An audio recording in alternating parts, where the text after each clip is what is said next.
இதுல வந்து how to achieve create React app create பண்ணியாச்சு. மெட்டீரியல் யூஐ அப்படின்னு சொல்லி ஒன்று இருக்கு. நம்ம ஸ்டார்டிங்ல இருந்து பார்த்துட்டு இருக்கோம். ரியாக்ட் வந்து யூஐ கிரியேட் பண்றதுக்கு ஈஸியா இருக்கும், யூஐ கிரியேட் பண்றதுக்கு ஈஸியா இருக்கும்.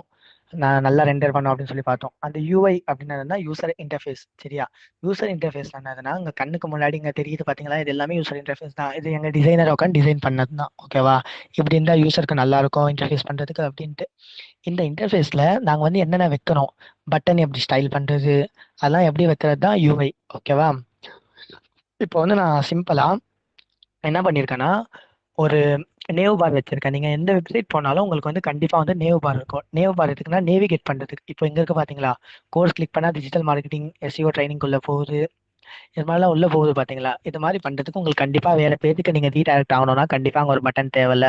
ஸோ அங்க ஒரு பட்டனை வச்சாச்சு. ஓகேவா? இதான் வந்து நேவ் பார். இந்த நேவ் பார் நீங்க எங்க இருந்து ப்ரோ அப்படின்னு எடுத்தீங்கன்னா, குயிக் ஸ்டார்ட் போனீங்கன்னா இங்கே ரியாக்ட் ரியாக்டுக்குள்ள நீங்க வந்து மெட்டீரியல் யூஐ டவுன்லோட் பண்ற மாதிரி வரும். சரியா? இன்ஸ்டால் பண்ணணும். ரியாக்டுக்குள்ள இதை போட்டு நீங்க டவுன்லோட் பண்ணிட்டீங்கன்னா என்கிட்ட இது இருக்கும் பாருங்க. இதெல்லாம் நான் டவுன்லோட் பண்ணி தான் வச்சிருக்கேன். இந்த பேக்கேஜ் டாட் ஜேசான் இருக்குல்ல, இந்த பேக்கேஜ் டாட் ஜேசான்ல நான் என்னென்ன டவுன்லோட் பண்ணனோ அது எல்லாமே வரும். சரியா? இங்க என்னென்ன இருக்கோ அது எல்லாமே வந்து வரும். ஃபார் எக்ஸாம்பிள் ரியாக்ட் டவுன்லோட் பண்ணியிருக்கேன். ரியாக்ட் வந்து அதுவாகவே டவுன்லோட் பண்ணி தந்திருக்கு எனக்கு. And then material UI download பண்ணியிருக்கேன். Material UI icon material UI எல்லாமே வந்து டவுன்லோட் பண்ணி வச்சிருக்கேன்ல. இது எல்லாமே டவுன்லோட் பண்ணி வச்சுக்கிட்டு இங்க காம்பனன்ஸ் இருக்கு பாத்தீங்களா. இந்த காம்பனன்ஸ்ல நான் ஒன்று ஒன்றா எடுத்து இப்போ போடுவேன். ஒரு சிம்பிளா எப்படி பண்ணலாம் அப்படின்னு சொல்லி நான் இப்போ காமிப்பேன். இப்போ வந்து முன்னாடியே நான் நேவ் பாரை போட்டிருக்கேன். ஓகேவா? இங்க பாத்தீங்களா நேவ் பார் இருக்கு முன்னாடி. நான் இதை முன்னாடியே கோட் பண்ணி வச்சிருக்கேன். எஸ்ஆர்சில காம்பனன்ஸ்குள்ள நேவ் பார் அப்படின்னு சொல்லி வச்சிருக்கானா. இந்த கோட் எல்லாமே வந்து ரியாக்டோடைய கோட். ஓகே. இது எதுக்குதான் இப்போ நான் வந்து இங்க மாத்தி காமிக்கிறேன். லோகோ கேரியர் லைன்ஸ் அப்படின்னு சொல்லி மாத்துறேன். ஓகேவா? கேரியர் லைன்ஸ் மாத்திச்சா, ஏரியா லைன்ஸ் மாறி இருக்கு. ஓகே. ஸோ இது மாதிரி வந்து ஒரு நல்ல ஒரு யூஐ கிரியேட் பண்ணோம். எனக்கு வந்து இந்த காம்பனன்ஸ் அப்படின்னு சொல்லி என்னதுன்னா, சில விஷயங்கள் எல்லாத்தையும் வந்து பிரிச்சு பிரிச்சு வச்சிருக்கோம். சரியா? உங்களுக்கு இங்க என்னென்ன தெரியும், ஜஸ்ட் வந்து இங்க ஒரு நேவ் பார் இருக்கு, இங்க ஒரு இமேஜ் வச்சிருக்கோம், இங்க ஒரு டெக்ஸ்ட் வச்சிருக்காங்க, இங்க ஒரு 3 கார்டு இருக்கு அப்படின்னு சொல்லி தான் நீங்க பாப்பீங்க. சரியா? பட் அதுக்குள்ள வந்து காம்பனன்ஸை தனித்தனியா வச்சிருக்கோம். இது தனி ஃபைல், இது தனி ஃபைல், இது தனி ஃபைல். ஓகேவா? எல்லாத்தையும் தனித்தனியா ஸ்ப்ளிட் பண்ணி வச்சிருக்கோம்.